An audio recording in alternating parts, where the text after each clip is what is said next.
Tea తాగినా కూడా ఇవాళ రోజున ఫోన్లో నుంచి యూపీఐ ట్రాన్సాక్షన్ చేస్తున్నటువంటి రోజులు. మసాలా బండి, పానీపూరి బండి దగ్గర కూడా అవే కడుతున్నటువంటి రోజులు. దీని ఇంపాక్ట్ యూపీఐ ట్రాన్సాక్షన్స్ వచ్చేటప్పుడు 2022-23లో 8,400 కోట్ల లావాదేవీలు జరిగినాయి. 139 లక్షల కోట్లు, రూపాయి కాదు రెండు కాదు, 139 లక్షల కోట్ల రూపాయలు జరిగింది.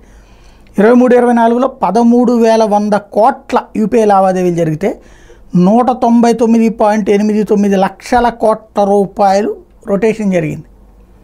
ఇది వీటి హిస్టరీ. అయితే ముందు మనల్ని అలవాటు చేశాక, ఇవాళంతా ట్రాన్సాక్షన్స్కి అలవాటు పడిపోయాక ఇప్పుడు అతిపెద్దదైనటువంటి సమస్య అయింది. ఏంటంటే ఇప్పుడు దాన్ని తీసుకొచ్చి రుసుము పెడతారట. ఏది? ప్రతి ట్రాన్సాక్షన్కి ఇంత అన్నటువంటి.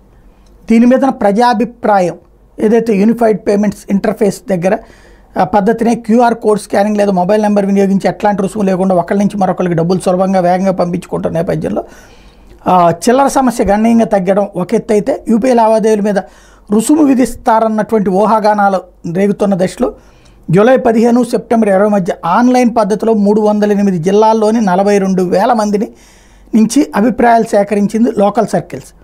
యూపీఐ లావాదేవీల రుసుముల్ని సంబంధించిన ప్రశ్నకు 15,598 స్పందనలు వచ్చినాయి. ఛార్జీలు విధిస్తే యూపీఐ సేవలను వినియోగించడం ఆపేస్తామని 75% అని చెప్పారు. విలువ పరంగా తమ చెల్లింపు లావాదేవీలు 50% పైగా యూపీఐని వినియోగిస్తామని సర్వేలో పాల్గొన్న వాళ్ళలో 38% అని చెప్పారు. ఒకవేళ లావాదేవీ రుసుము విధించినా చెల్లించేందుకు సిద్ధంగా ఉన్న 22% మంది, మళ్ళీ నగదు ఆశ్రయిస్తామని 78% మంది చెప్పుకొచ్చారు.